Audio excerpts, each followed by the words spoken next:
All right, y'all, what's going on? It's Combo Breaker 99. I'm back with another post-fight analysis video. Okay, y'all, so Chelsea Chandler, she comes in and explodes on the scene, wins the UFC debut in an explosive fashion. First round TKO over Julija Stoliarenko. I've been telling people about Chelsea Chandler now. Like I said, I watch all these fighters on the come up. I be looking at some of these fighters on the come up, and that's where I usually become fans of them because I'm watching their work ethic. I'm watching that grit. I'm watching their skill sets develop. I'm watching them, just put it all together and see how far they want to go. And somebody like Chelsea Chandler, even behind the scenes, she's already kind of been applying herself. Just speaking like a fighter that wants to grow. Wants to fight. Wants to go in there and dominate. And just really make a statement for herself. So I just been waiting for the UFC to sign her, and this is what I've been talking about. I know a lot of people are going to try to question the skill set of Julija Stoliarenko, but she does have a 19 fight experience. She has more fight experience than Chelsea Chandler. So, that still stands for something, right? And it's like I said, though, Chelsea Chandler, she's just been putting her skill sets together. So I knew going into this fight, Stoliarenko, she could be some trouble, but she won't be very much trouble when it comes down to her defense. And I'm looking at Chelsea Chandler and how she develops her stand-up.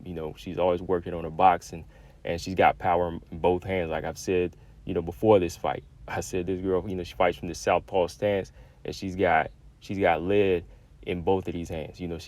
But she's got bricks. Let me go ahead and say she's got bricks in the left hand and the right. And, whenever she puts those straight left hands down the pipe, she's rocking. And somebody like Stoliarenko that likes to come in head first, she's going to be getting hit with these big shots. And that's how this fight played out. I mean, Chelsea Chandler from the jump, she was already kind of measuring, that distance, stalking forward with that pressure, putting that pressure on and putting those straights right down the pipe. Stoliarenko, she goes in, gets the first takedown, but right away, Chelsea Chandler, she easily goes from the bottom, escapes the armbar, and gets that top position in the guard and just starts raining blows down on Stoliarenko. So right away, you can see her flow on the ground as well. Like, looks like she was going to command the stand-up, which she did.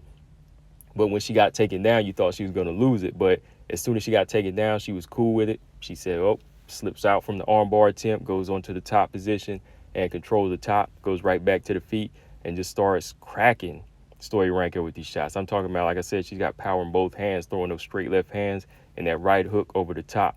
Every time Stoliarenko would step in, she'd get cracked with that right hook over the top. And you can see it in her eyes that she was dazed. And then once again, as Stoliarenko comes in, she reversed a nice takedown attempt and gets top position again. It gets that full mount. And when she gets full mount, she shows you right there, look, she can control the fight here on the ground. But once again, she goes back to the feet. That power and precision is just killing Stoliarenko. Stoliarenko drops to her knees at one point because she was trying to go in for a level change, but then she lost balance and went on her knees. So Chandler just lays her out, gets that full mount once again, and just starts raining down ground and pound on her till the referee had to stop it. So I was just like, okay, yeah, this is what I'm talking about right here. This is the Chandler I'm talking about. Like, this the intensity that she's been bringing that I seen in Invicta that I was telling y'all about. So, yeah, Chelsea Chandler, look, like I said, she's going to be a force in whatever division they put her in. Hopefully, it's 145 pounds because, like I said, maybe if they see this performance and see the energy that she's bringing, they will make a featherweight division. But if they continue to try to force these ladies down to bantamweight, it's going to affect their performances. Now, Chelsea, she had been working her way to get down to 135, but somewhere in the middle, they just, agreed on a catchweight fight, her and Stoliarenko. Because Stoliarenko, y'all know her troubles before. She passed out on the scale before, like 2 times, right? When she tried to make weight. When she tried to make 135, she passed out before, right? So in this one, somewhere through before fight week, they just went on to agree to 140 pounds. So moving forward in the future, hopefully they just skip out on trying to make her fight at bantamweight, Stoliarenko or Chandler, and just say, let's settle on 145, because this is exactly what I was talking about before the fight. Make a featherweight division, and you're going to get these type of exciting finishes, all right? You're going to have fighters like Chelsea or Macy Chiasson, Norma Dumont that pack power in both hands, and they like to go in there and get finishes, and they just like to explode on the scene, and they also have size. You're going to get finishes just like you do with some of the heavier weights with men, right? So why not just go ahead and commit to the featherweight division to a fighter like Chelsea Chandler that fits the profile and comes in there and puts on that type of performance, right? So that's what it's all about for me moving forward.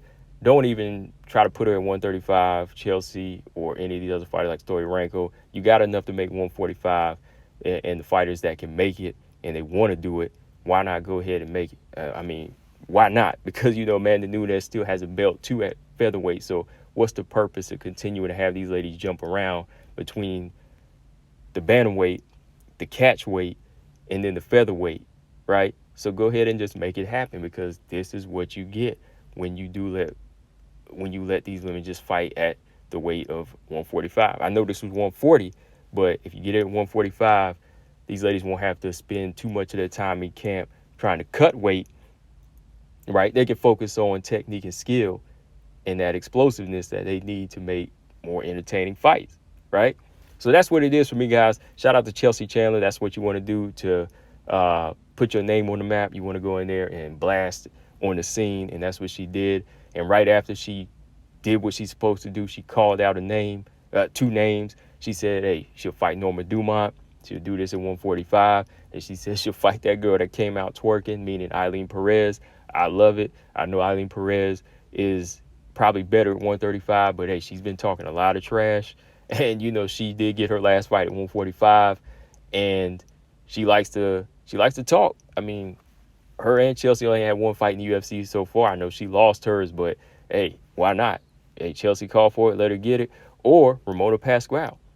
You know, Chelsea Chandler versus Ramona Pasquale at 145. I'm game for any of those names right now, just to put a featherweight division back on the map. But y'all let me know in the comment section what y'all think, guys. Combo Breaker 99.